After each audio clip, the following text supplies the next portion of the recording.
बिहारच्या इतिहासातला सर्वात कमी स्कोर त्या ठिकाणी आलेला आहे। राहुल गांधींनी तिथे वोट चोरीचा मुद्दा चालवला, त्याच्यावर त्यांनी यात्रा काढली, त्यांनी नदीत उड्या टाकून बघितल्या, डान्स करून बघितला, पण लोकांचा विश्वास हा मोदीजींवर आणि नितीश कुमारांवरच आहे। आणि म्हणून मला असं वाटतं की या ठिकाणी जोपर्यंत काँग्रेस पार्टी आणि त्यांच्या सोबतचे पक्ष हे त्या ठिकाणी आत्मपरीक्षण करणार नाहीत तोपर्यंत ते निवडून येऊ शकत नाहीत।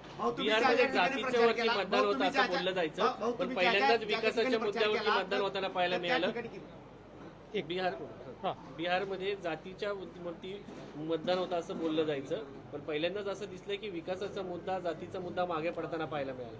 मला असं वाटतं की सगळे मुद्दे बाजूला पडलेले आहेत आणि विकास आणि सुशासन हाच मुद्दा या निवडणुकीचा प्रमुख मुद्दा ठरलेला आहे।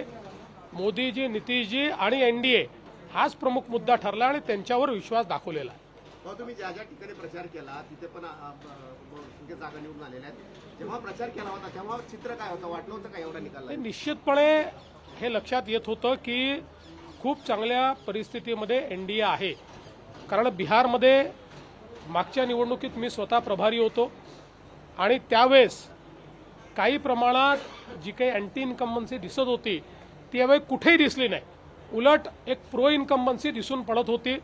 आपल्यापैकी काही पत्रकार मला बिहारमध्ये भेटले होते, त्यांनाही मी त्यावेळेस हे सांगितलं होतं की मला मागच्या वेळेस अँटी इन्कम्बन्सी काही प्रमाणात दिसत होती, पण यावेळेस प्रो इन्कम्बन्सी दिसते आहे आणि अक्षरशः त्या प्रो इन्कम्बन्सीचाच आज रिझल्ट आहे।